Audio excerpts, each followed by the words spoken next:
तो जैसे कि लास्ट एपिसोड में हमने देखा था, लोजिंग और यान मिलकर दोनों एक साथ फाइट करके तियानबाई को हरा देता है, जिससे जो डिमलॉट होता है वो लोजिंग से बहुत ज़्यादा इम्प्रेस हो चुका था। इसलिए वो लोजिंग के साथ खेलने के लिए और एक मैकेनिकल फॉर्मेशन को एक्टिवेट कर देता है, जिसकी वजह से जितने भी माउंटेन होते हैं उन सबको एक जगह पर इकट्ठा करके लोजिंग ऊपर माउंटेन से अटैक कर देता है। जहाँ पर लोजिंग माउंटेन से अटैक करने की वजह से लोजिंग उस माउंटेन को रोकने के लिए स्ट्रगल कर रहा था कि तभी डिमलॉट ने इयान को अपने पास चेन से पकड़ के बुला लिया था, जिससे लोजिंग को गुस्सा आ गया था। तो अब आगे तो एपिसोड के स्टार्टिंग में हम देखते हैं जहाँ पर लोजिंग अपने सिस्टर को डिमलॉट के पास देख के गुस्से में डिमलॉट से कहने लगता है, तुम मेरे सिस्टर को मुझे वापस करो। जहाँ पर डिमलॉट लोजिंग से कहने लगता है, मैं तुम्हें लास्ट चांस दे रहा हूँ, तुम बहुत ज़्यादा ही टैलेंटेड हो, इसलिए तुम मेरे साथ मिल जाओ और इस किलर का सेट को तबाह करने में मेरी मदद करो। उसके बाद मैं कसम खाता हूँ तुम्हारी बहन को मैं हाथ भी नहीं लगाऊंगा, और अगर तुम ऐसा नहीं करती मैं तुमको यहाँ पर जिंदा भी जाने नहीं दूंगा। ये बोल के डिमलॉट अपनी प्रेशर को और भी ज़्यादा बढ़ाने लगता है। जहाँ पर यह देख के यान डिमलॉट से कहने लगता है, तुमको तो बस मेरे जान से मतलब था, तो तुम मेरे भाई को जाने दो और खुशी खुशी मेरे जान भी तुम ले सकते हो, बस तुम मेरे भाई को जाने दो। उसके बाद लोजिंग वहाँ पर सीरियस होते हुए अपने मन में सोचने लगता है, अगर मैं मेरे किसी फैमिली मेम्बर को बचा नहीं सकता, मेरे दोस्तों और मेरे फैमिली मेम्बर को खो दूँ, तो मेरा इस पावरफुल बनने का कोई भी मतलब नहीं और पावरफुल बॉडी का भी कोई मतलब नहीं। और ये बोल के लोजिंग अपनी पावर को और भी ज़्यादा बढ़ाने लगता है, जिसकी वजह से जो पिलर होता है वो वहीं पर डिस्ट्रॉय होकर टूट जाता है। जहाँ पर यह देख के डिमलॉट लोजिंग से गुस्से में कहने लगता है, तुम बहुत ज़्यादा जिद्दी हो, तुम किसी भी बात को नहीं सुनते, तुम यहाँ पर स्टूडेंट के साथ ही मरो। और ये बोल के मैकेनिकल फॉर्मेशन को फिर से एक्टिवेट करने लगता है, जिसकी वजह से मैकेनिकल फॉर्मेशन पहले से और भी ज़्यादा पावरफुल होकर एक्टिवेट हो जाता है, जिससे जितने भी पत्थर होते सब हवा में उड़ने लगता है। ये देख के लोजिंग टाइम वेस्ट ना करके इयान की तरफ बढ़ने लगता है। जहाँ पर इयान भी लोजिंग को देख के डिमलॉट के स्पिरिचुअल चेन को तोड़ते हुए लोजिंग की तरफ जाने लगता है। जहाँ पर यह देख के डिमलॉट को यकीन ही नहीं होता है कि उसका स्पिरिचुअल चेन को कैसे तोड़ सकता है। जहाँ पर लोजिंग भी इयान की तरफ आगे बढ़ने लगता है। जहाँ पर लोजिंग इयान को पकड़ने ही वाला होता है कि तभी उस मैकेनिकल फॉर्मेशन से एक तेज एनर्जी बीम निकल के उन दोनों के आगे गिर जाता है, जिसकी वजह से वो दोनों अलग होकर उस एनर्जी बीम के चारों तरफ घूमते हुए नीचे जाके गिरते हैं। जहाँ पर लोजिंग जैसे तैसे करके एक चट्टान पर जाके अटक जाता है और अपनी आर्मर को कहने लगता है, फू तुम जैसे भी करके इयान को बचाओ। और ये बोल के लोजिंग अपनी आर्मर को एक स्पिरिचुअल स्पिरिट में बदल के इयान की तरफ फेंक देता है, जिसकी वजह से वो आर्मर भी लोजिंग का बात सुन के इयान के पास चला जाता है और सेफली इयान को लैंड करता है। और दूसरी तरफ हम लोजिंग को देखते हैं, जो लोजिंग गिरते हुए इयान से कहने लगता है, इयान अब तुम्हारे ऊपर सब निर्भर है, तुमको कैसे भी करके जिंदा रहना होगा। और ये बोल के लोजिंग उस एनर्जी बीम के अंदर गिर जाता है। उसके थोड़ी देर बाद हम देखते हैं जहाँ पर सब कुछ शांत हो गया था, जहाँ पर हम देखते हैं वो पूरी जगह चेंज हो गया था, जहाँ पर पूरी जगह पर लावा बह रहा था, जहाँ पर बीच में ही यान बेहोश होकर गिरा हुआ था। जहाँ पर थोड़ी देर बाद यान को भी होश आ जाता है, जहाँ पर यान इस जगह को देख के हैरान हो जाता है, कहने लगता है, ये कौन सी जगह है और मैं अभी तक जिंदा भी। जहाँ पर डिमलॉट की आवाज़ आता है, जहाँ पर डिमलॉट यान से कहने लगता है, तुम अभी भी नहीं मरे हो, तुम जिंदा हो, लेकिन इस कंडीशन के कोई भी बंदा अभी तक जिंदा नहीं रहेगा, क्योंकि मैं सबको मार दूंगा और इसका शुरुआत सबसे पहले मैं क्लियर स्काई सेट से करूंगा।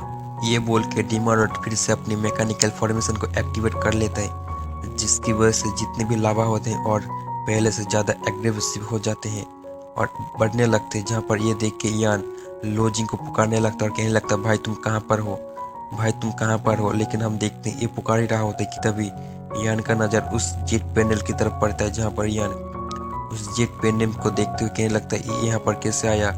और उस जेट पैनल को उठाने वाला होता है कि तभी हम देखते हैं जो डिमलॉट होता है वो फिर से यान को अपनी चेन से पकड़ के अपनी तरफ खींचने लगता है। जहाँ पर डिमलॉट यान से कहने लगता है, अब तुम सेंट्रल डोमेन में चलो, यहाँ से तुम्हारा कोई भी मतलब नहीं है।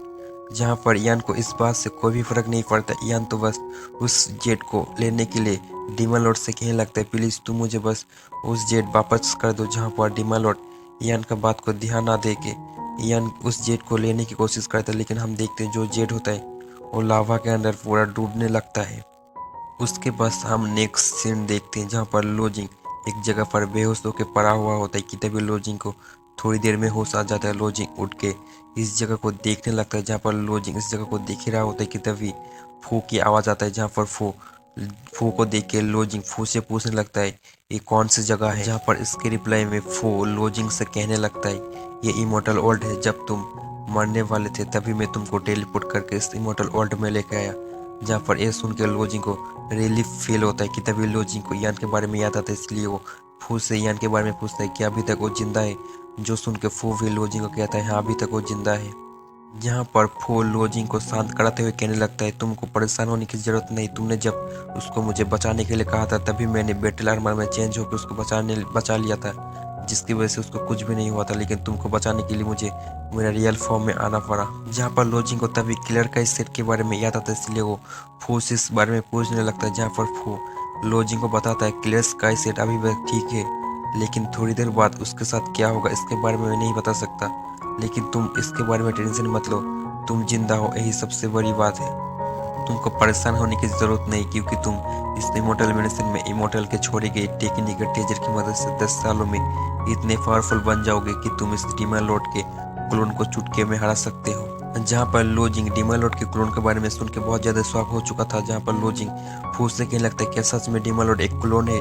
जहाँ पर ये सुन के लोजिंग को बहुत ज्यादा गुस्सा आ जाता है, इसलिए लोजिंग अपने पंच को जमीन में मारता है, जिसकी वजह से वहाँ पर एक जोरदार धमाका होता है। जहाँ पर ये देख के फू लोजिंग को शांत करा के उसको यकीन दिलाता है कि असली में ये डीमन लॉर्ड का क्लोन है। असली डीमन लॉर्ड लगता है अभी भी इंजर्ड है, इसलिए वो अपने क्लोन को अटैक करने के लिए भेजा है।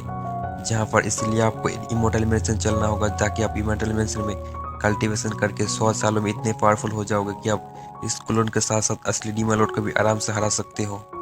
जहाँ पर लोजिंग फू को मना करते हुए कहने लगता है मेरे पास इतना टाइम नहीं यार, मैं इतने देर इंतजार नहीं कर सकता, तुम्हारे पास अगर दूसरा रास्ता है तो तुम मुझे बताओ। जहाँ पर फू लोजिंग से कहने लगता है इसके अलावा और एक रास्ता है, लेकिन इसकी वजह से तुम्हारी सोल और तुम्हारी बॉडी दोनों डिस्ट्रॉय हो सकता है। जो सुन के लोजिंग हंसते हुए फू से कहने लगता है इसके बदले मेरा लाइफ चला जाए इस तो कोई भी बात नहीं, मैं इसके बदले मेरे प्यारों को और मैं जितने को प्रोटेक्ट करना चाहता हूँ अरियान को उन सबको बचा सकता हूँ, इसलिए तुम जो करना ही करो जल्दी से जल्दी करो।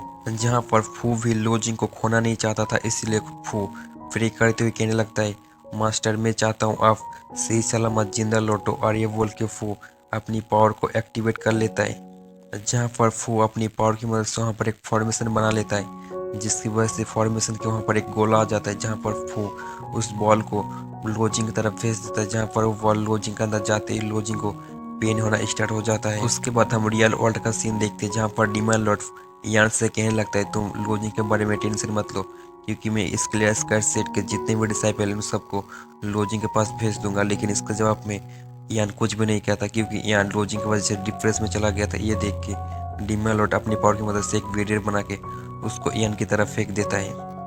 उसके बाद हम देखते हैं डीमन लॉर्ड जिस वजह से यहाँ पर आया था, डीमन लॉर्ड को वो चीज़ मिल गया था, इसलिए डीमन लॉर्ड जाने के लिए वहाँ पर एक पोर्टल खोलता है और उस पोर्टल में यान को पहले भेजने देता है कि तभी डीमन लॉर्ड को कुछ एहसास होता है, इसलिए डीमन लॉर्ड वहीं पर ही रुक जाता है।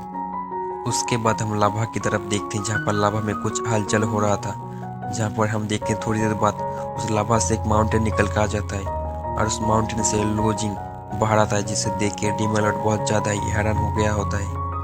और इसी के साथ हमारा ये वाला एपिसोड यहीं पर एंड होता है। अगर आपको मेरे एक्सप्लेनेशन पसंद आया है तो वीडियो को लाइक और चैनल को सब्सक्राइब जरूर कर देना। मैं मिलता हूँ नेक्स्ट वीडियो में, तब तक के लिए गुड बाय।